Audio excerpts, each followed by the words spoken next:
Okay, welcome back. Today we've got the American Lock 5200 series. Should have a relatively flat bitting on this particular one, but they're usually a pretty fun pick anyway. They're full of serrated and serrated spools. Let's adjust the light here so you can see a little better, hopefully. And we'll get to picking. All right, we're using top of the keyway tension with a Peterson pry bar and an H1 in 18 thousandths. I'm going to use light to medium tension, and I am right back out of the lock. There we go, light to medium tension here. Drop it. Well, let's try reaching around the camera this time and see if we can do it that way. That's a little better. All right. Click out of 1, 2, 3, 4, and 5. I don't know what happened with 5. I think I may have just skipped 4.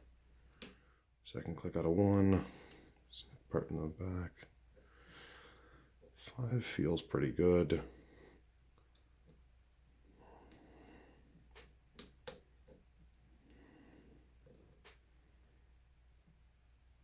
Oh, another one out of 1, and we are open. All right.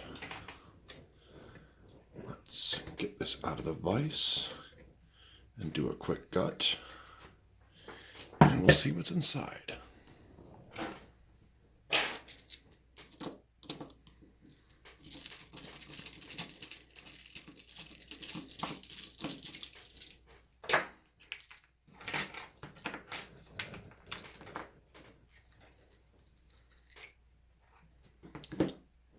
It's got the anti-bypass wafer.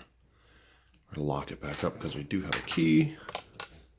Bump the camera there. Let me come around this side of the camera so that I am not bumping it so badly. Okay, follower and a pair of tweezers. We've got everything. Often I shim these, but I don't think I'm going to today because I don't want to take the extra time to do it. C-clip.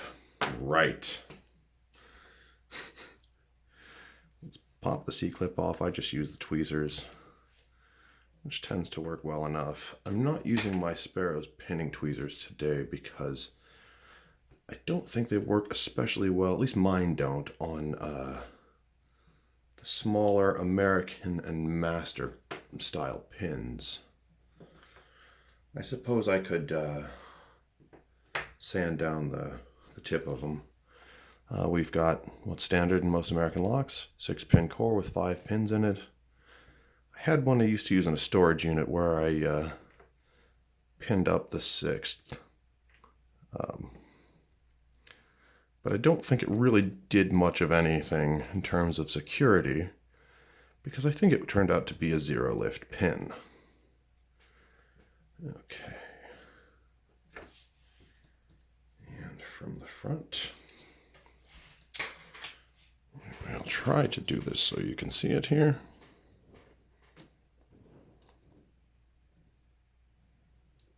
Number 1. Let's see, some American springs are fairly weak. Barely break on the shear line here. Let's just dump them out. It's going to be easier. One at a time. Number 1 is serrated. Number 2, it's a serrated spool. 3 is also a serrated spool. 4 is also a serrated spool. And 5 looks like it's just a standard spool. Let me arrange these here. I know we've got the 5th spring is still in the body, and that's fine because we know they're all the same springs. They are, it's a standard production lock. So, yeah, interestingly enough, pin 5, let's see if we can focus here. Pin 5 appears to be a serrated pin, or a spool pin, rather. not a serrated spool like I'm used to seeing in American locks. So let me move you a little closer here, and I will show you exactly what we've got. So we have, fixing a light, serrated pin keys, key pins, serrated pin in 1, serrated spools in 2, 3, and 4, and a standard spool in 5. It seems a little out of the ordinary, but I'm not particularly surprised. That's all I've got for you today, so thank you very much and have a great day.